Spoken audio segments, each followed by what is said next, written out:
thank you for your presence. I know that these messages will always reach the people and places that they are meant to. Ashe. Do not take anything that doesn't belong to you, okay? Baby, you wouldn't take someone else's groceries and expect to go home and make the meal that you planned, all right? And you might even be allergic to their groceries, okay? This should serve as confirmation of your own intuition. And if any information feels new or like it might be telling the future, it's up to you to make sure you have received confirmation from your own guides. For in-depth guidance, you can check the description for our resources and services. Yeah, let's get it.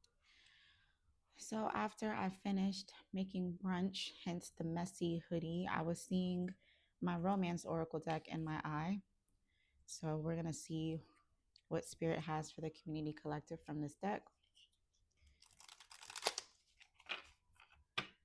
Retreat was the first cut of the deck, and here's passion.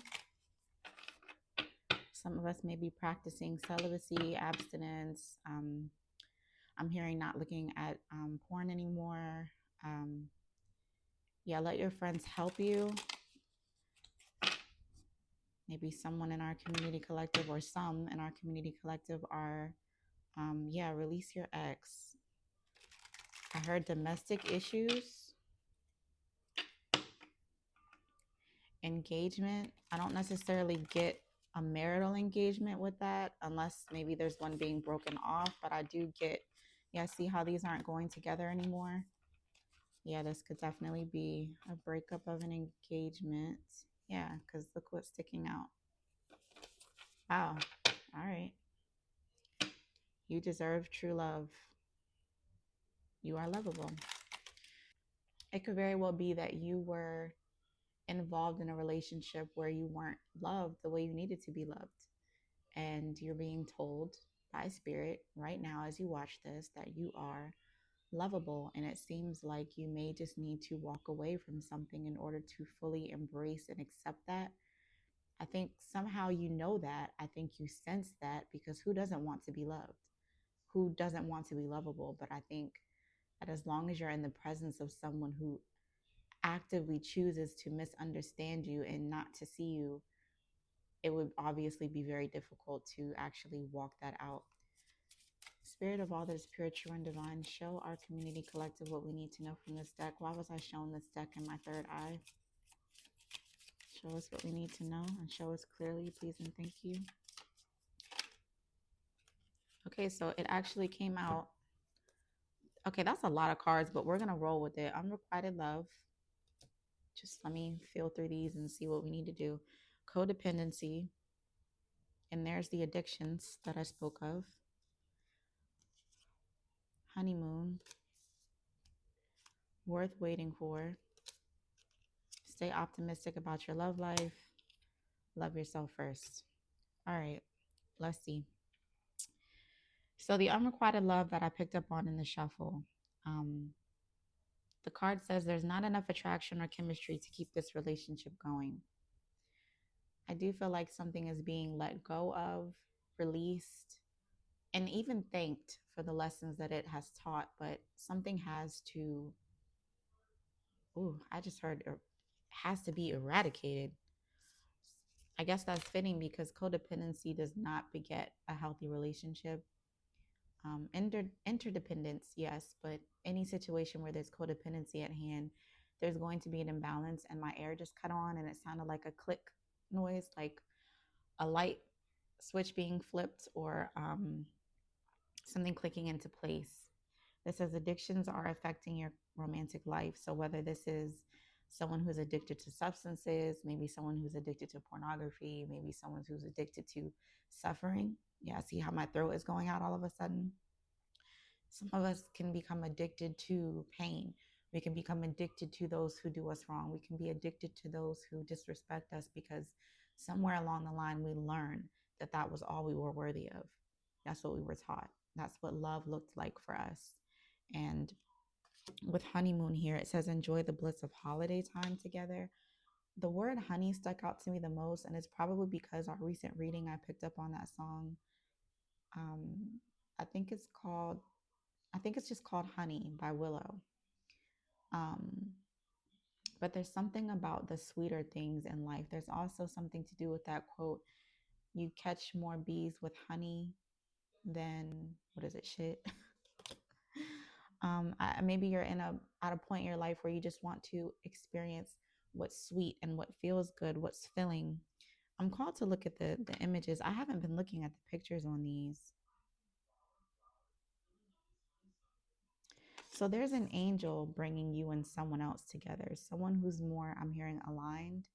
I also heard the word alkaline, but someone who's, I just heard assignment, your divine assignment. Can you, is that focusing? Can you see that? You're going to be riding off into calmer waters. I'm getting the Six of Swords from this, but the angels are orchestrating this, and I can't make it up. There's an angel in this next card worth waiting for. Divine timing is at work in your love life. So if we go back to codependency, there's a woman in this card. No one else, just a woman. So the woman could be the one addicted to something in this situation, or you, the viewer. Maybe this is a mother, a family member. Take it as it resonates. But I'm definitely getting a woman. Ooh. Whoa.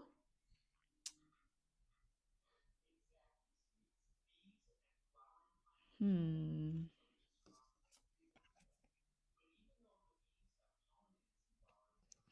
Okay, so this is interesting. I'm looking at the women in these cards, and I feel like the woman in the unrequited love card may be the mother of this woman in the codependency card. It could be that this woman had a mother who none of her relationships really worked out.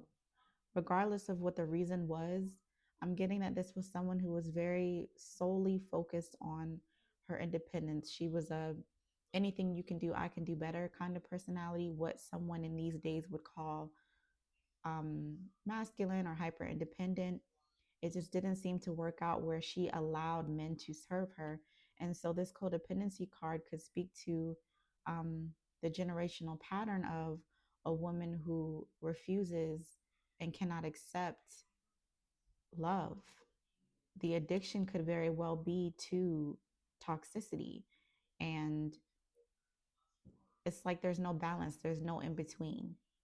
It's as if it's either she wants nothing to do with anyone or she's codependent and she's too attached. This is longer than I thought it would be. I thought I was going to pull a card or two, read it, and be done. Stay optimistic about your love life. So I'm seeing her as either an inner child slash teenager or possibly like a spirit baby teenager who's saying, here, like, look what we have for you. If you would just embrace it, positive thinking and faith will bring you romance. It's like if you just allow yourself to be open to what the universe, God, your ancestors, your angels, put it where it fits, what the possibilities are, things would turn out a lot differently, I'm getting. But of course, as we're always speaking about in our community collective, we do have to love ourselves first. Your self-respect makes you more romantically attractive. Look at look at his expression. I feel like he's there, but he's not really present. I feel like she's more into it than he is. And maybe this goes into what I was speaking about when I held up unrequited love and codependency. It could be that she doesn't know what love is.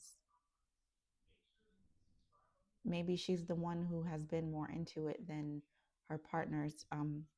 Take what resonates. What's this that I'm drawn to on the top of the deck? Trust. Trust your guidance. Trust that there's more out there for you. The situation is calling for you to have faith. Two mentions of faith. So faith over fear, y'all. Faith over fear.